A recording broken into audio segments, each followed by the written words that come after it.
I'm here on Game Bird. We're going to speak to the tenant here in this home, who is Patricia McClain, who's being evicted from this house. You may have heard of this story before. She's been paying her rent on time. Unfortunately, the owner of this home has not been paying the mortgage, and it is being foreclosed upon. We're going to speak to Patricia right now about her situation.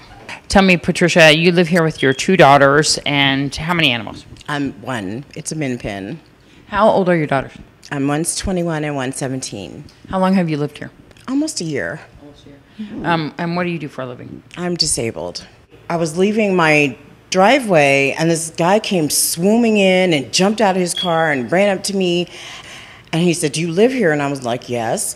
And he had me sign my name and my phone number. He said the bank ordered some work to be done, and it needs to be done, and he, in case the bank needed to talk to me, they would have my name and information. So I immediately got on my cell phone after he left and called her, and I told her, and she laughed and was like, "I don't know what that's about," and blah, blah, blah, blah, blah. I was like, okay. And then a week later, I'm pulling into my driveway, and there's a lady taking pictures of the house. And I'm like, "Excuse me, what are you doing?" And she said, "I just need to verify somebody lives here." And I'm like, "Yeah, I live here." And she's like, "Okay, thank you." And she drives off, and I called my landlord again, and I told her. And she's like, "I don't know what that is. Maybe somebody's playing a joke on you or whatever." And I'm like, okay. And so nothing happened for a couple weeks. And then I came home again, and somebody's taking more pictures. And I called her, I'm like, "Something is up." And she's like, "Well, I'm going to call the bank and see what I can do, what I can find out."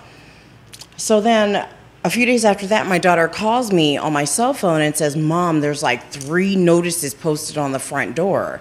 I said, "Take them off and put them in my room. I'll look at them when I get home." I look at them and it says, "Your house is in foreclosure. You have 60 days and you'll be forced to move out." Then she calls me and says, "Oh, I'm refinancing." And I'm like, okay. And she's like, "I just want my payment to be less, lower on that property." I said, "Okay, I can understand that."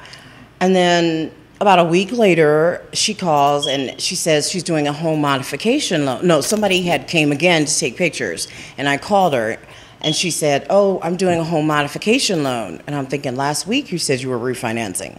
But I said, okay. And she said that they told her, "Don't pay the mortgage for 3 months."